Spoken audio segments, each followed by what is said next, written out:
What is up, bros and broettes? I am Inkslasher, and welcome to another episode of Black Ops 3 5 Things. This is a series where we look at the smaller, intricate details in Black Ops 3 and try to find some things that you may never have seen before. So in this week's video, we have a ton of things that you may not have seen before, and the one at the end of this video, the final thing we're going to look at, is one I have never ever seen before. And in fact, when I did some research on it, I couldn't find any videos with any information on this. So I'm really interested to see what you guys think of this one, but that'll be the last thing we look at today. So guys, as always, you guys leave so much support on these videos, and if you'd like to see more and want to see this series continue, let's see if we can get this video over 8,000 likes. That would be absolutely fantastic. Let's see if we can do that. But without further ado, let's get into this week's 5 things. Everything in today's video was taken from the last video's comment section, so if you got anything cool in the game you'd like me to check out, the way to show me is leave a comment down below, or you can always tweet me. My Twitter is down in the description. But the first thing we're going to be looking at is gravity spikes in water. So we did a ton of testing for this one, and the answer for this isn't really simple. So for the most part, all of the water in Black Ops 3 is the exact same height, and that height is the maximum jump height. So the amount that you can jump, including your boost jump, is the same depth as most of the water in Black Ops 3. But the reason why that is important is because the max jump height is the only way to actually avoid the gravity spikes. You have to be at the peak of your jump, and then when the person slams the gravity spikes down, you actually won't die. If you're any lower than the maximum height, you're going to die. So then when we were testing gravity spikes in water, we found that the only way to actually not get killed by the gravity spikes was to be swimming at the top of the water. You had to be floating with your head above the water, and then when their gravity spikes hit the ground in the water, you would actually survive. The reason why this works is because that water is actually at the maximum jump height, just like out of the water. But we wanted to make sure that if there was more shallow water and we were floating with our head above the water in that water, what would happen if the gravity spikes hit the more shallow water? And in fact, in the more shallow water, you completely died. So the way to survive from the gravity spikes, if someone is gravity spiking in the water, is make sure your head is above the water. You can jump out of the water, but as long as your head is above the water, in almost all water, you're going to survive. Because like I said, almost all the water in Black Ops 3 is that maximum jump height. If you think of all the water on Aquarium, on Hunted, on Redwood, on Splash, they're all pretty much the exact same height, that maximum jump height. And if your head's above that water and someone gravity spikes into it, you will survive. The next thing that we wanted to test was the glitch ability versus the Ripper. Now this was a little bit tricky to actually test because you have to have your timing just perfectly. If you didn't know, there's a little bit of a lunge distance that the Ripper has, and we wanted to test using the glitch ability in that set amount of time when the person using the Ripper is lunging. Now keep in mind the gameplay you're watching is in theater mode, which means that little red dot appears when someone is in the proper distance to Ripper. It does not appear. For some reason it just doesn't appear in theater mode, so you're just going to have to trust me when I say it is there in all the situations. But the first thing that we tested was standing still. So when standing still and someone glitches when the other person rippers, essentially nothing happens. It kind of does this thing where if you don't have someone in your crosshairs and you try to use the Ripper, he just kind of swings. Spectre just kind of swings his Ripper at the air and nothing really happens. That's what happens when you're standing still. However, if you are not standing still and being chased by Spectre, something really, really cool happens. Check this out.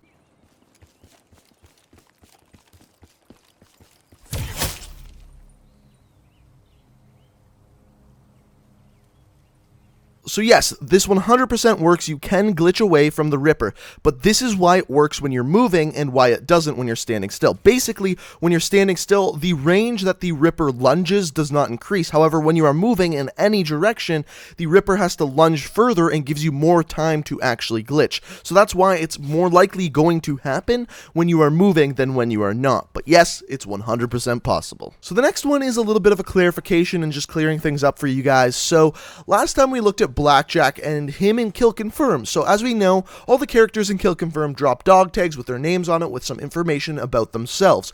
However, when Blackjack dies in Kill Confirm, he drops just the battery name tag, not his dog tag, not anyone else's dog tag, only Battery's dog tag 100% of the time. And you guys started coming up with ideas of why this is, and the main idea you came up with is that Blackjack is actually one of Battery's brothers, because if you go to Blackjack's bio, you can find out that she actually has many brothers, all of which who joined the military. Now, the thing is that this makes sense minus a couple of things. So the main person who her bio talks about, and the main thing you pointed me towards was Chapter 5 in her bio, and we can listen to it here. So many memories of my oldest brother James from when all 5 of us were growing up. We were army brats, always on the move from base to base, country to country as Dad got reposted. With a stream of new schools, there was the inevitable fights with other kids, and when it wasn't the Bakers versus the world, well, we were fighting amongst ourselves. James was always the protector and peacekeeper, the voice of reason. He'd keep the bullies at bay and stop things when we got out of control. Mom and Dad had put him in charge enough times that whenever that tone crept into his voice, we all pretty much froze and snapped to attention. I was only 8 when James went into the army. Without his influence around the place, we all basically ran wild. I think my folks were relieved as one by one, we followed him into the service. So you guys have pointed me towards this transmission, and this is good, and this is an idea. However, it's wrong, because if you listen to the next transmissions, it talks about how her brother James dies. When I heard my mom's voice on the phone, I immediately knew something was wrong. James was KIA. So from this we know that Blackjack is not Battery's brother James. Now you may be thinking, well, maybe it's one of her other brothers. Possible, but I think that's very, very unlikely considering the fact we actually already know who Blackjack is. Blackjack is actually Danny Lee, a character from the campaign of Black Ops 3. Now, we know this because they have so many similar aspects. The watch they're wearing, tattoos, facial features, everything like that. And if many people, many YouTubers have gone through and pointed out exactly everything. I'm not going to do that, but you can just Google those videos.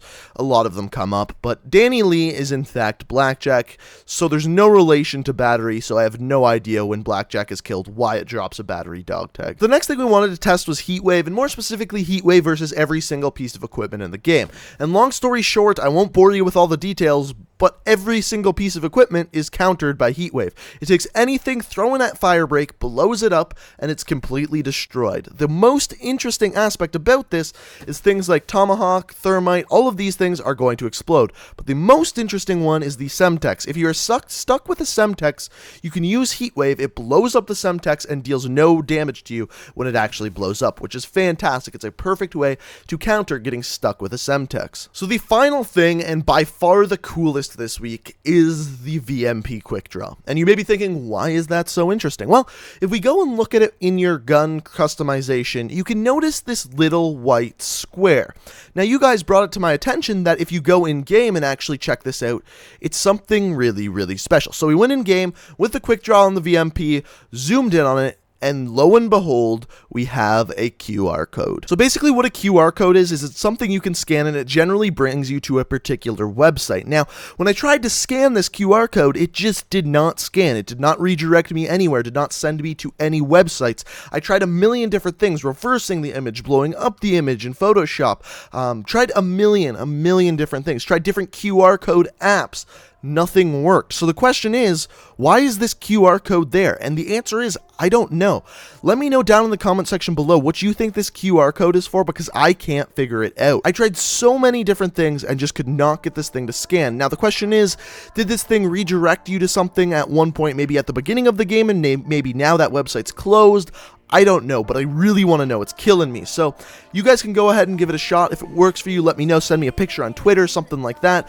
But I could not get it to work. So I just thought I would bring this to your attention, and maybe someone out there can figure it out, because that would be absolutely fantastic. But until then, all we know is that on the Quick Draw grip, and only on the Quick Draw grip for the VMP, there's this really weird QR code. So guys, that is all. I hope you guys enjoyed this week's episode of Black Ops 3 5 Things. If you like the series and you want to see more of it, the way to show me is by leaving a like rating. Let's see if we can get 8,000 likes on this bad boy. And if you have anything you'd like me to test in the future, let me know down in the comment section. That'd be very, very greatly appreciated. Also, you can check out my Twitch, Twitter, or second channel where I do Let's Plays and vlogs. There's a new vlog going up tomorrow. You can check that out down in the description below. So thank you guys so much for watching. I love every single one of you. And until next time, peace out. You should take it slow.